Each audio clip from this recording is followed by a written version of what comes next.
Hello again. This is Island Emory on the 9 in the Little Grass Shack in Las Vegas. We've got a special guest today. We got Noble Richardson. How's it, bro? How you doing, bro? Good. Right on. Now, Noble, I've heard through the grapevine you're an artist. Obviously, you're in the community. You work with kids, but now there is you came to Las Vegas, right? You came to Las Vegas for education, right? Right. Now, you went to UNLV. What high school did you graduate from? Baldwin High School in Wailuku. Oh, wow. Yeah. Right on. So, so for coming to Las Vegas, kind of, get a, I guess higher learning. But did you really want to kind of leave Hawaii, or it's like, hey, I'm out of here. I just got to get off the rock. You know what I mean? Kind of venture out, or it's like, oh, you know what? I could have just went to community college or something. I mean, hey, like right now I'm at my parents' house because they got better reception than I do at my house. So okay. I'm here now using their 5G, but it's kind of ironic you asked that question. This is the place, this room, this is it. I wanted to leave this so bad. Really? And the home front wasn't ideal for any youth. I was going to say child because that's when we're in high school, we're still children to this world. And I wanted to leave this real bad, follow my girlfriend. She was already out there. So, easy decision, fail or make it, I knew I'd be somewhere. So, the higher learning, you said higher learning, it was an opportunity that art and football gave me. UNLV didn't want me for football, but football allowed my passion to push me out there. I wanted football first, not art.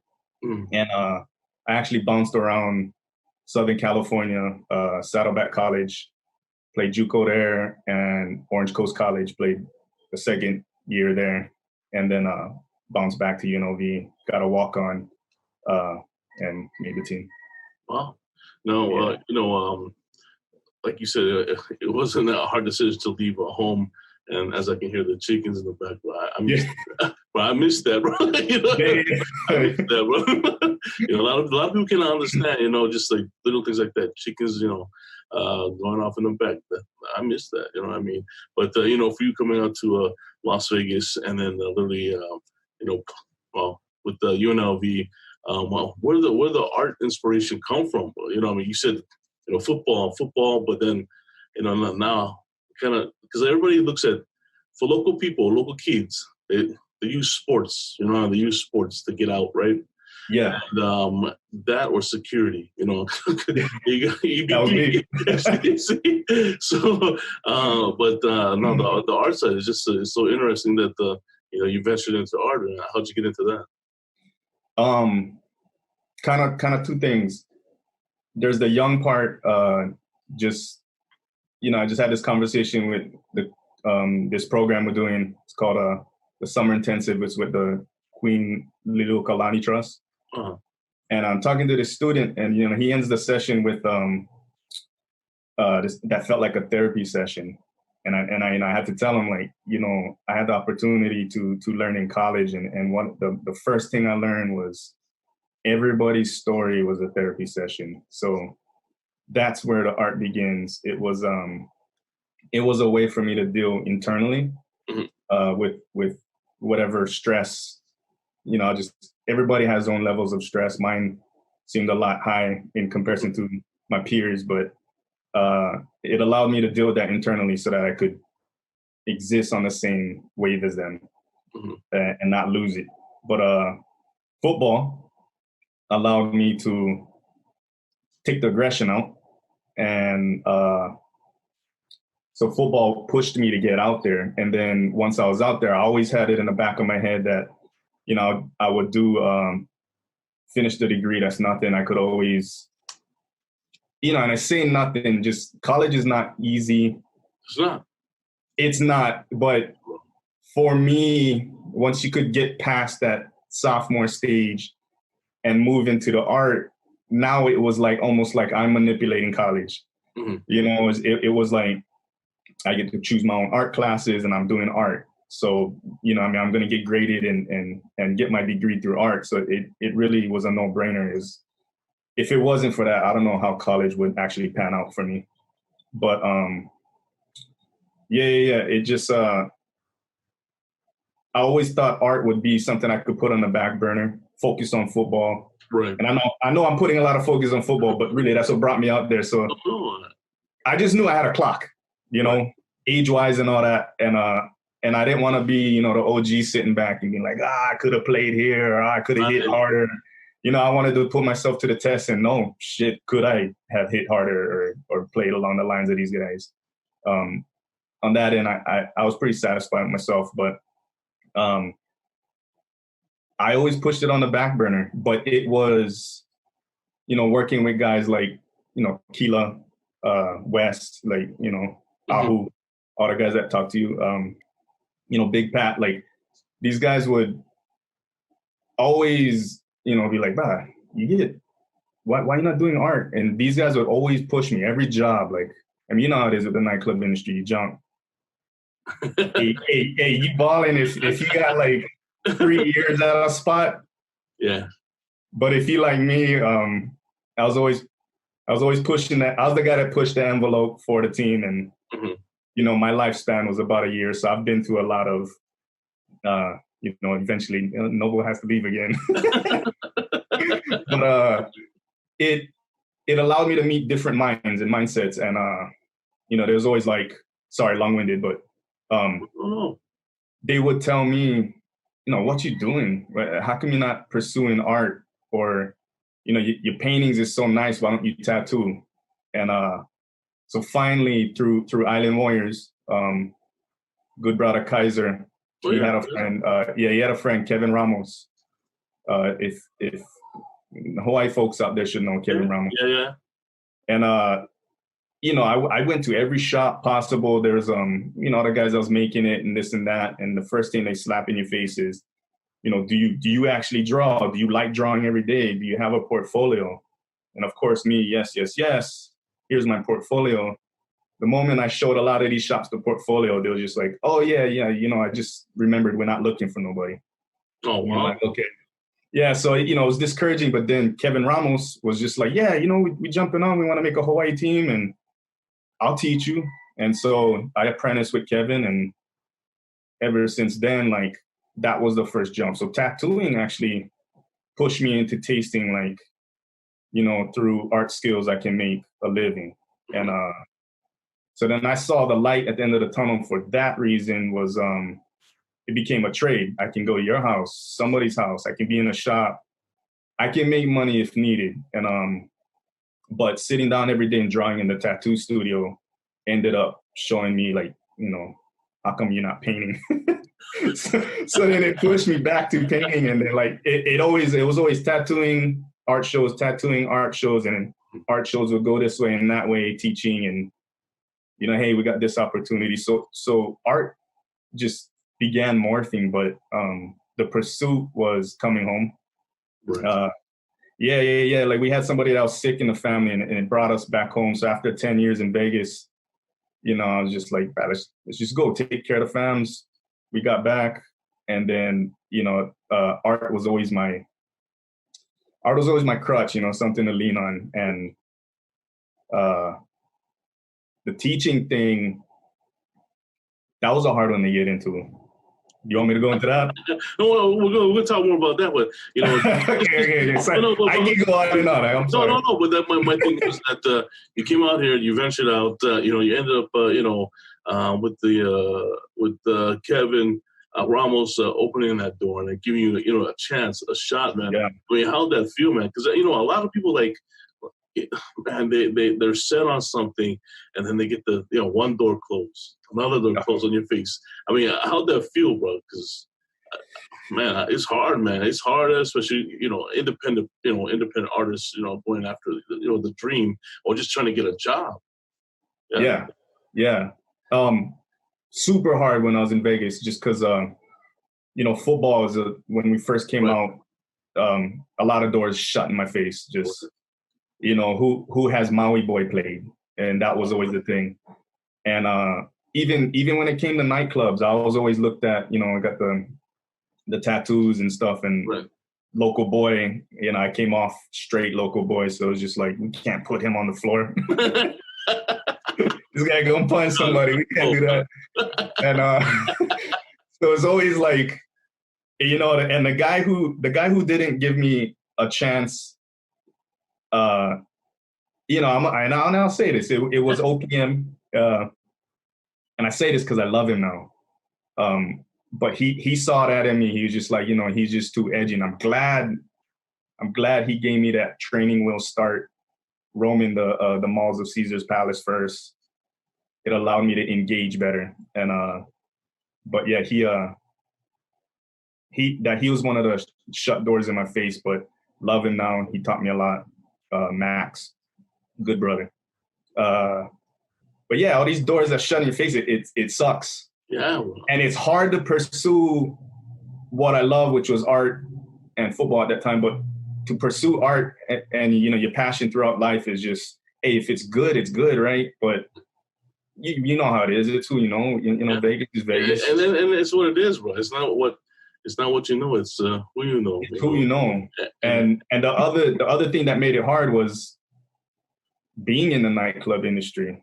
I mean, you're getting doors slammed in your face and people telling you got to give free and then build up and, all this is how it starts. But, you're in the nightclub industry and it's just like, why even try when I'm doing all this? Yeah. Yeah.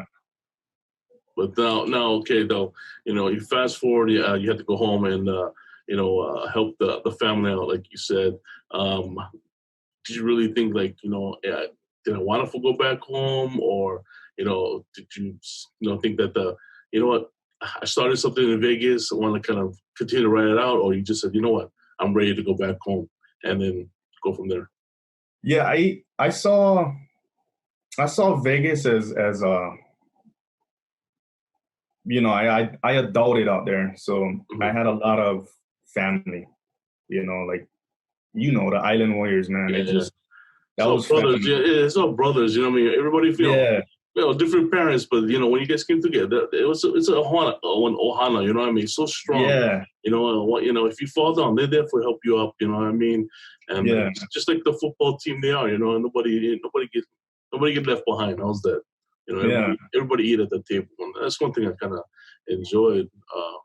Obviously my kid played for Island Warriors too, so everybody kind of how you say, congregated around the Island Warriors, because it was that I guess you could say institution for a lot of local people that were single, and I had an out to like become family or introduced to their family, because you figure Island Warriors built up when high school here. Liberty High School became the hub of Polynesia, and until this day, Kahuku away from home. Pretty much until this day, Coach Nua, he's still the hall monitor, and get plenty of opportunities for Polynesian kids because they go through that program. And I totally understand what you said about family, but I would say this family, you had to move, leave this family behind, and then you ended up going back and taking care of your own ohana, right? Yeah, and to touch on just because you mentioned Coach Noah, I played for the Island Warriors on that semi-pro team, which. Right. Hey man, that was good fun. So proud of you. Johnny with the cigarette in the mouth, like hey.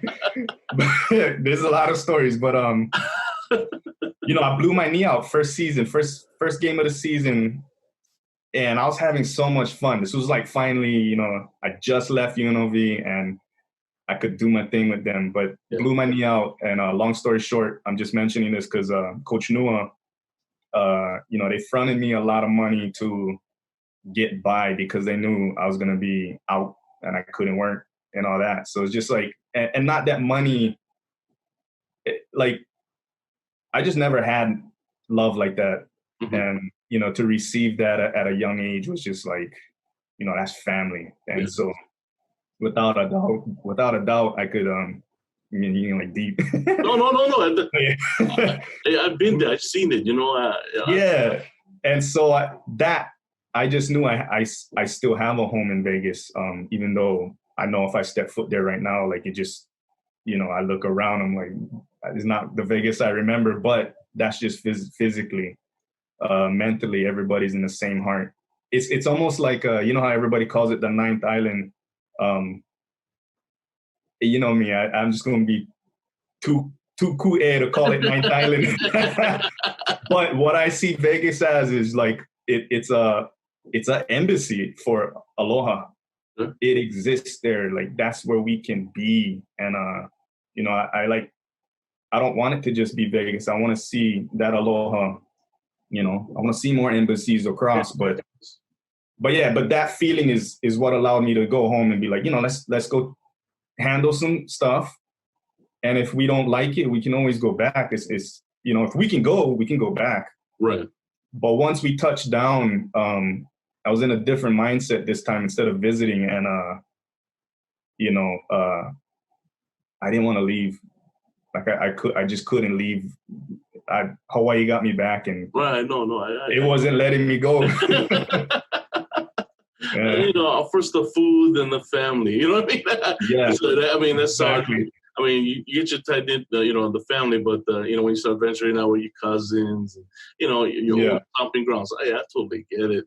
But for you to come up to Vegas and literally get a taste of the mainland, you know what I mean, and then even adding your contribution to Island Warriors or just the Spirit of Aloha, or like you said, an embassy, or becoming an ambassador, and then now taking that mindset back home to literally, teach. And I kind of tell a lot of people that when they go home, it's like, I've seen a lot of kids that when you're at UNLV first year, and then they go back home because I miss the ocean. Like, hey man, the ocean's still gonna be there. You know what I mean? Yeah.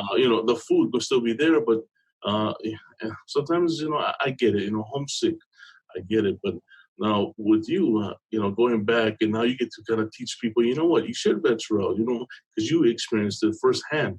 And with art, I know you're doing a lot of stuff in the community. Now, how'd you get into the community side with art? Yeah. That's a good one. Yeah. So like, I think being a sponge, being in art, it allowed for the intuition to pull out of me and gather things like a sponge. And it was actually working alongside a lot of these guys we mentioned in nightclubs where it's the idea of just soaking up game. Right. And so that, I think that skill set coming home, and I teach this to the youth all the time, is like, go out and come back, sell out, sell back. But when you come back, some of us cannot sell out.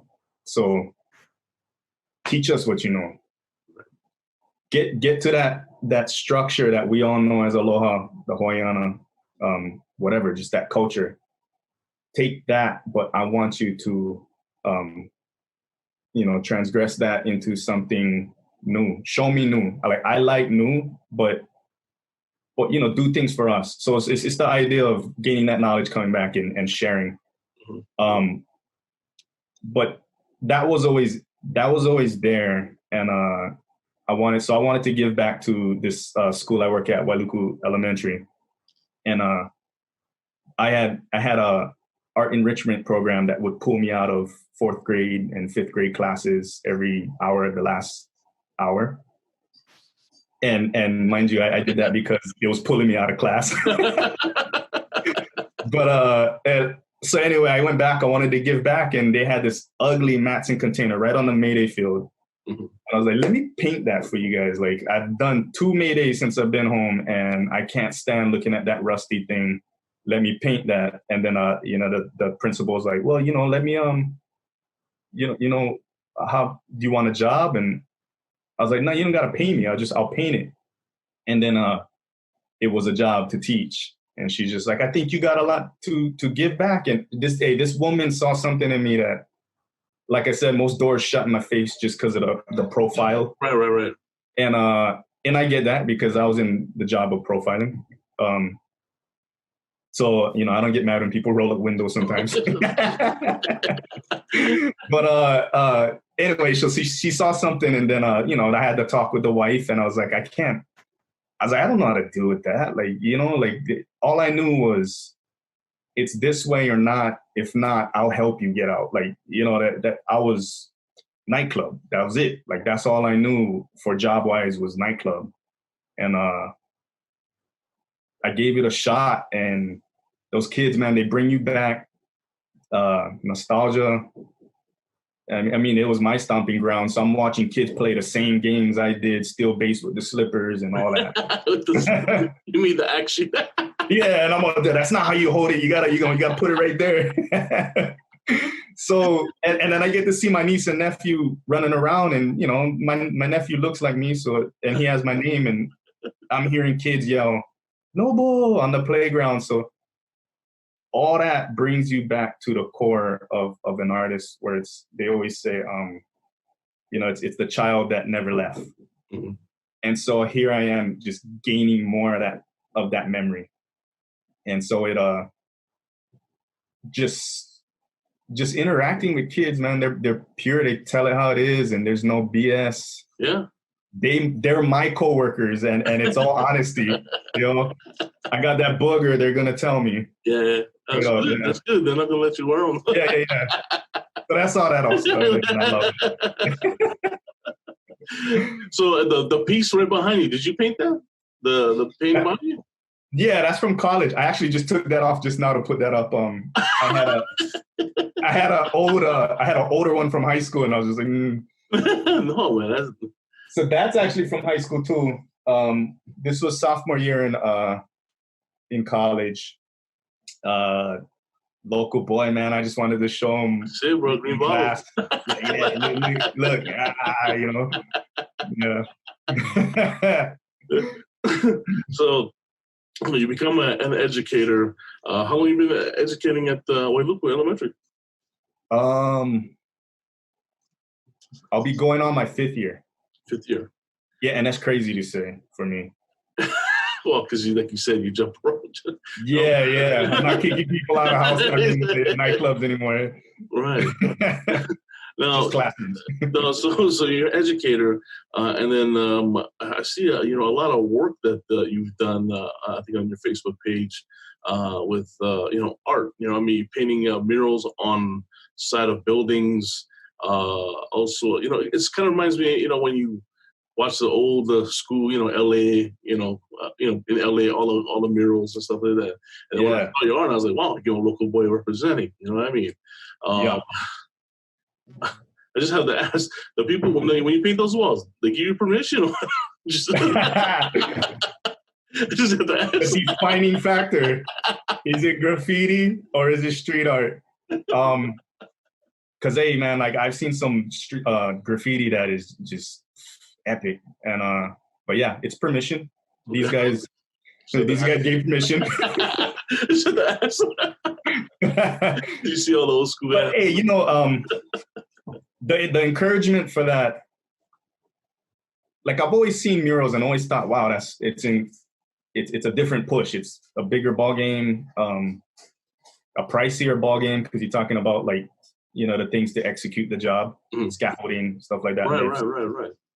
And so it was never a thought because just to cough up that money. But then the more I got knowledgeable about it, and then there's events, and which, to be honest, and I'll say that straight up, it's a give and take. Sometimes the events have a Pono reason and they want you to do a wall.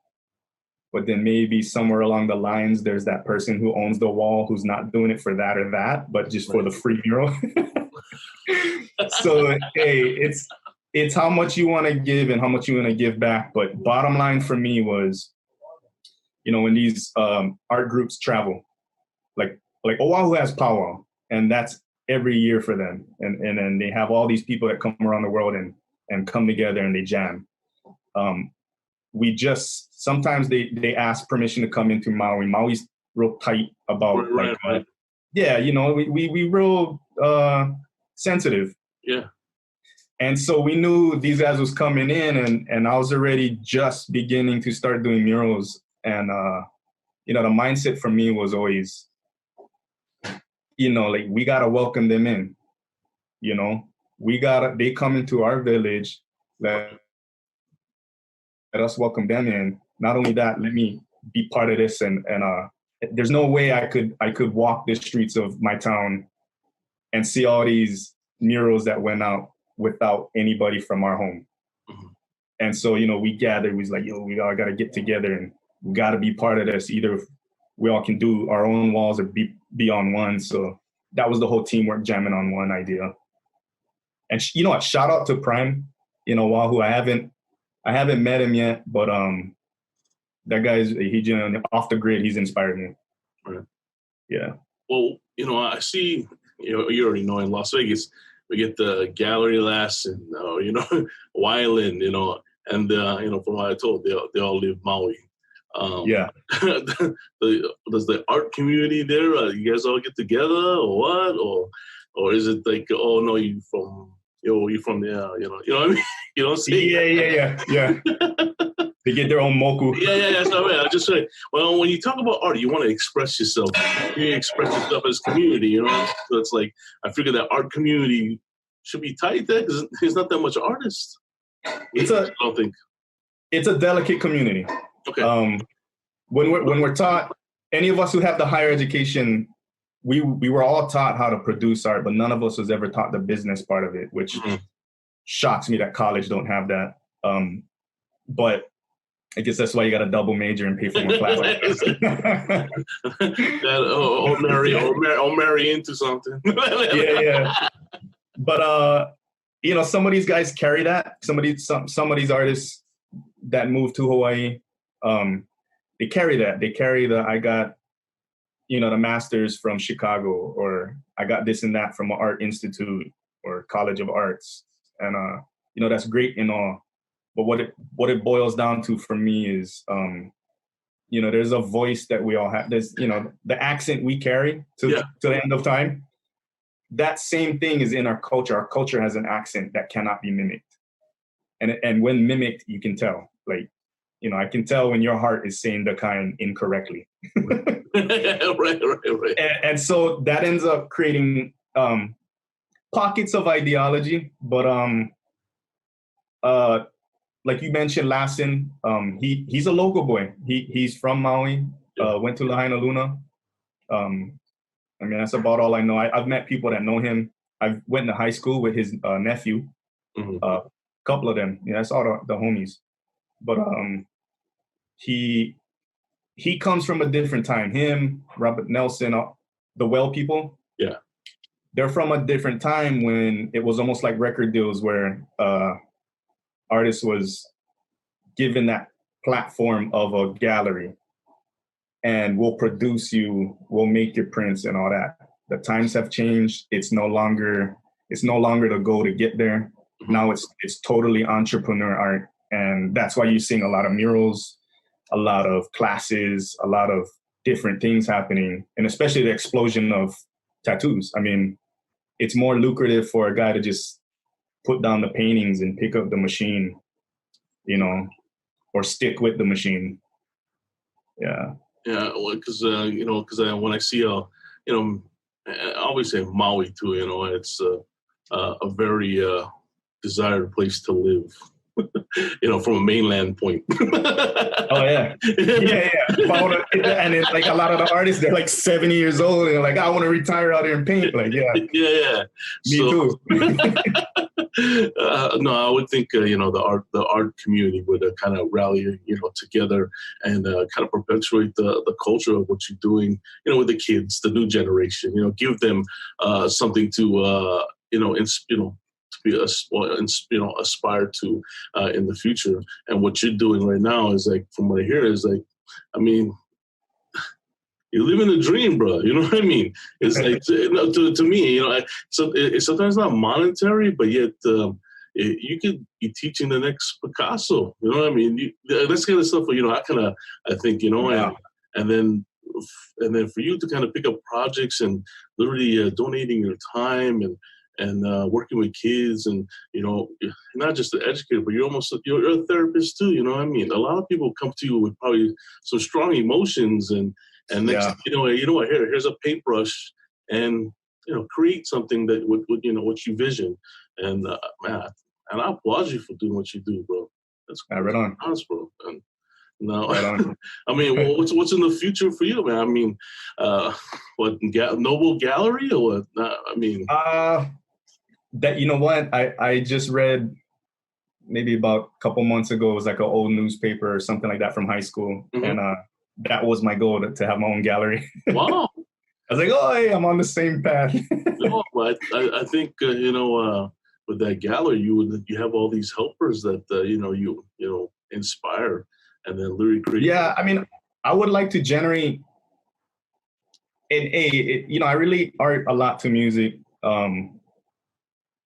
If I want to tell my story, you gotta have your own gallery, because it is what it is. If the gallery, and no disrespect in Lahaina, wants you're in their house. They want you to paint what they want, right? And they know what sells. Even though I'm like, no, this will sell. I'm telling you, they're gonna want this, and they're just like, no, we just want to play it safe. So if you want to say what you want to say, you gotta have your own spot.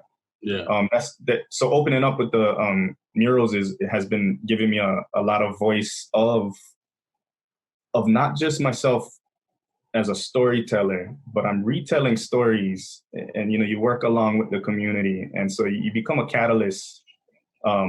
I mean, that you can go deep on that, but you just become an instrument for your community. And we're working along with the kids. Like, my biggest thing is, I come from where they come from. So a lot of the work I've been doing is like Section 8 Maui. Right. And, I let them know, bro, I used to live Happy Valley, just like you. I know all your parents even and all that. And I just want you to know that, like, you can make something of yourself. You don't have to leave the island to even make something of yourself. You can still make it. Just stop. I want them to know, like, and then, like, for me, it's healthy for me walking down the streets or driving through, dropping my kids off to school and things like that. And, my kids shouting, "Oh, Daddy, you're painting." And that makes me happy. Yeah, bro. Yeah. So there's I just go with the flow. I don't really, as long as I can paint and feed the family, what more can you ask? Yeah. No, what do you, so in the future, I mean, what do you see Noble like in the next 10 years, bro? I mean. So like my email, Noble-isms is so Noble-isms is how it's pronounced. And, the whole ideology behind that is, we all know isms as an instrument or tool for destruction, really. Racism, classism, all those isms. And then even the part of, like, forcing something into a box. When we talk about art, you got cubism, like, oh, he's a cubism painter, or he's a realism painter. So Noble-isms is taking, my name is Noble, but the definition of it. So just the purity and just overall pono energy, and using their tools against them. So to push, like, you got consumerism can be seen as negative, but if we out there pushing good things out through consumerism, to me, that's Noble-ism, when you're sending one message. And so, like, Noble-ism is that's my mission. But and we all have growth. So no disrespect to any of, like, t-shirt brands out there who might be kind of giving me that look right now. Like, I mean, I do shirts too. I mean, like, I'm gonna throw that out there. Hey, so, work, bro. Yeah, King's Cartel. That's something I started with my friend. Cartel has a negative term too, but it's the idea of grabbing hold. Like, so a lot of us are doing T-shirts that do Hawaii stuff, and we got to be careful as artists. I'm gonna say that right now. We all got to be careful, and we all got to be human. We all young at one point as far as spirituality, so we never know where we're at in life. But sometimes you may send a message to the youth indirectly, without knowing, and it's okay if your brand says this and that, and then like later on in life you feel like like mindset might change and be like, I don't know why I'm saying that, and don't have a crash, just evolve, but art is a powerful tool is what I'm saying. So that's the whole idea behind Nobleisms is taking what could be a negative term and using that and generating that to shoot out more positiveness for me right now. My focus is Hawaii. Right. And so to focus more attention on that, and not because it's like a set claiming type of deal where I just want to show everybody, hey, H-Town everywhere. But it's more of we have something to share that, especially right now in now's time, and that's Aloha, and also to go along with Mauna Kea, it's Kapu Aloha. Yeah. Sometimes, we have to share, and then sometimes, you gotta pull back and watch out, and then let them and be firm about it. Like it's a we Aloha, but we're still firm. Aloha don't mean soft. Aloha don't mean give away. Right. Yeah. So yeah. With the history that has been told, and with everything that's going in the world, and yet to me, I'm just trying to figure out, what do us Hawaiians really fit, with all these protests, and I'm trying to start the protests, but I just like for you as a visionary and kind of staying to roots, what you're trying to perpetuate, man, it's very strong, because in art, like you said, somebody can pick it up, pick something up, negative or positive, but yet,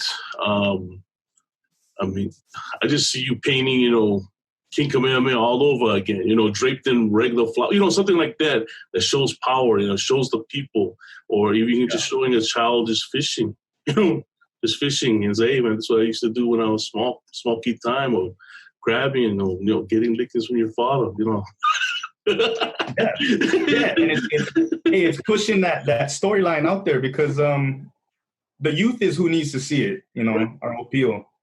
And a lot of them don't come from a home that even has a cell phone. Right. And even if that home had that cell phone, it's not like they can run over there and, go through and Google the world. But and a lot of them can't even catch the bus to go around. So we're in our pockets. So I think that's the beauty of murals. Like, a lot of murals, people who are in the mural game, they talk about how they uplift, like a dingy community. Mm-hmm. Like all of a sudden, instead of like these burnt down buildings or prison looking schools, have a beautiful mural that says something. Like, right. Yes, that's great. But to me, it's these kids who aren't getting that parenting. And then all of a sudden they walking down the street and slap dead in your face is a mo'olelo. Yeah. And whether the story or know how to read the story or not, when that sinks in, and then when somebody's telling you some kumu or something in school's telling you the story, then it connects. Then that becomes the image in your head that's telling that story while they talk. Right. Yeah. Wow, man. So I think it's a good way to take hold of who we are while physically things are changing. Right.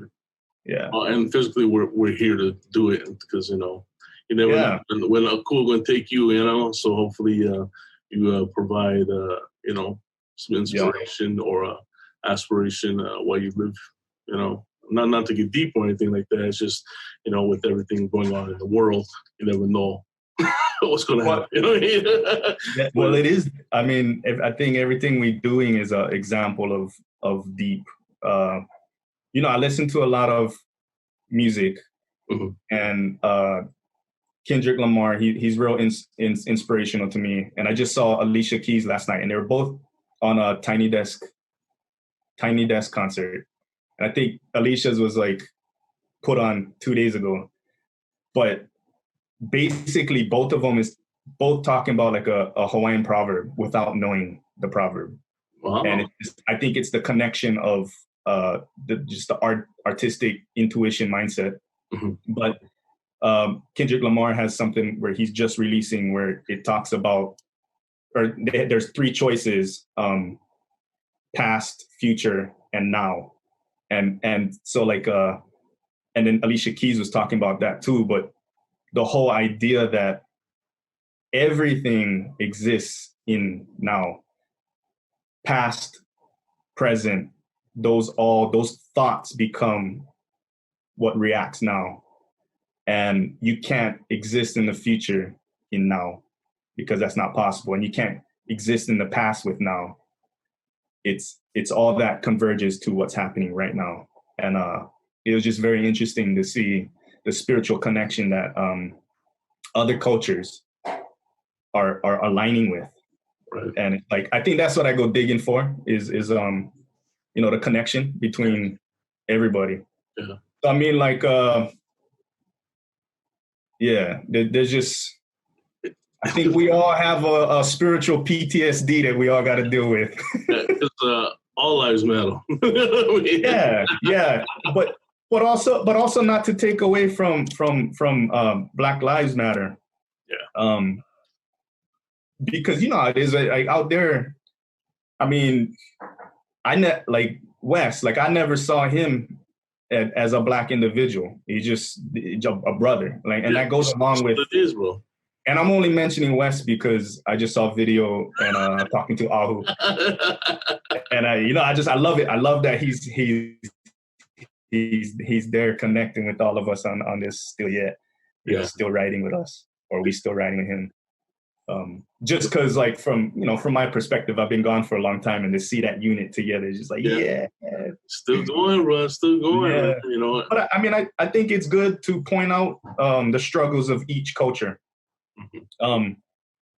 The way I see things, though, is the culture is the oppressed, right? And we all want to handle that weight, and I think we all have mentally.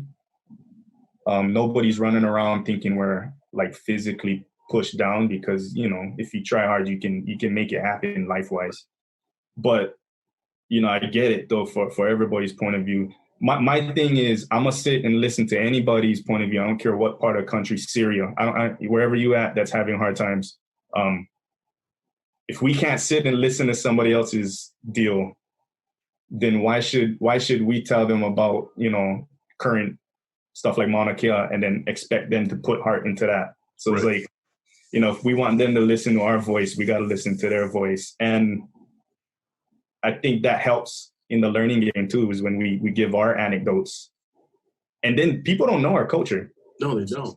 They don't know our history. Our own people don't know our history. So yeah, I mean, there's a lot of I think compare and contrast that can happen. Well, that's why I think that as an artist, that you can literally just paint that. You know what I mean? Yeah. And, paint all that I said and just paint. But the thing is that it doesn't have to be. It could be even a series of paintings that could literally mock up the history of people or our people, what they're people. And man, I see so much, Noble. I mean, I'm so glad that we talked, and I'm sure we'll be talking more. For sure. But if they can get your art and stuff like that, what website can they go to, or do you have a website? I haven't gone down the road of reproducing my artwork. Mm-hmm. That's been a strange thing to deal with too, because everybody who's been my mentor has been old school style. So they frown upon if it ain't original. Don't go in this whole world of selling prints. But for me though, it's like, I look in my wallet, and I'm not gonna go out there. As much as I love art, Right. still, I'd have a hard time trading my art with someone else, let alone stepping in there and being like 10 G's, like, yeah, I want that. Like, you know what I mean? That ain't happening. Right. $10 a poster, we can do that. Right. So that is something in my future. But, just the love of teaching youth and stuff like that. And, shout out to Vegas, anywhere you guys at, like Liberty High School, if you got a wall. That's funny. It'll be dope. Hey, send me and Prime out there.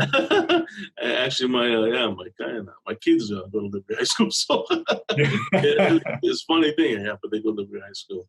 No, man. No, thank you very much for hanging out with me for the past hour, and I think we have other ideas that we can literally kind of collab and literally get that art into the world. So yeah. Hey, much more olives, man, for taking your time, bro. And do you have a Facebook? At least people can see you. Oh yeah. Yeah. If you look on IG or Facebook, Noble Isms, NOBLEISMS. Make sure you get that S on the end, isms. And yeah, I kind of fell back on the posting, but I'll get back in there. No, you're busy, bro. You're busy. You know what I mean? Yeah. With the summer being off and COVID and stuff, what kind of projects you got going on right now? Are you still teaching kids, or distance-wise, or? Yeah. That's the beauty of it. Is I had the opportunity to go bang out some murals while everybody's sheltered up. Right. But I took the time to spend that more with the kids. That's good. And yeah. So that was a beautiful result of all this. But yeah. Teaching is a weird one. So right now, if it wasn't for the Queen Lilukalani Trust doing this online camp, I don't think I'd be comfortable with Zoom. Oh man! But I've been doing a lot of this lately. Yeah. Like, all right, okay. Yeah, that's what I mean. You're a busy man, bro. You're a busy man. No, thank you very much, Noble, for joining me right here on the 9. Again, what is the Facebook so you can check out? Nobleisms. NOBLEISMS.